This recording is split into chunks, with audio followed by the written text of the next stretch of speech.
For rural homeowners, keeping a well-maintained, fire-safe property not only is the law, but can also make a big difference in whether or not their home survives when a wildfire approaches.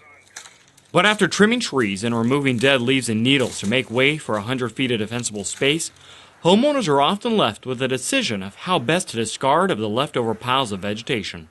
Turning dry landscape debris like this into mulch or hauling it off the property may be the safest way to dispose of it, but it's not always the easiest or even possible. In those cases, during certain times of the year and in certain parts of the state, homeowners may decide to burn the cuttings instead. While burning landscape debris may be an option to residents, it does come with inherent risks.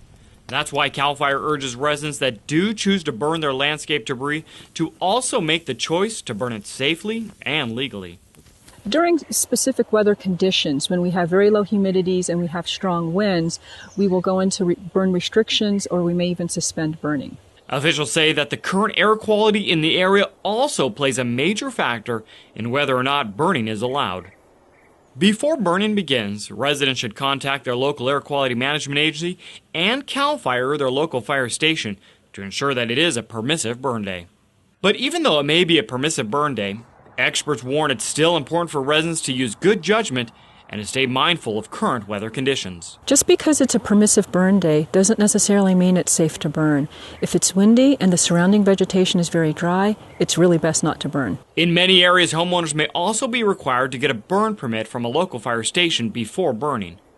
After obtaining any necessary permits and ensuring that burning is allowed, the next step is to safely prepare the pile for burning. Burn pile should be no larger than 4 foot by 4 foot, and you need to make sure that you have at least a 10-foot diameter clearance free of flammable materials surrounding your pile. Residents should keep a ready supply of water and a shovel nearby at all times. Having a responsible adult in attendance of your landscape debris burn at all times is required by law. In fact, if the fire gets out of your control, you could be held responsible for the cost of putting out the fire. Burning dry landscape debris can be a convenient way to dispose of excess yard waste as part of your defensible space plan, but it can be an extremely dangerous one if not done responsibly.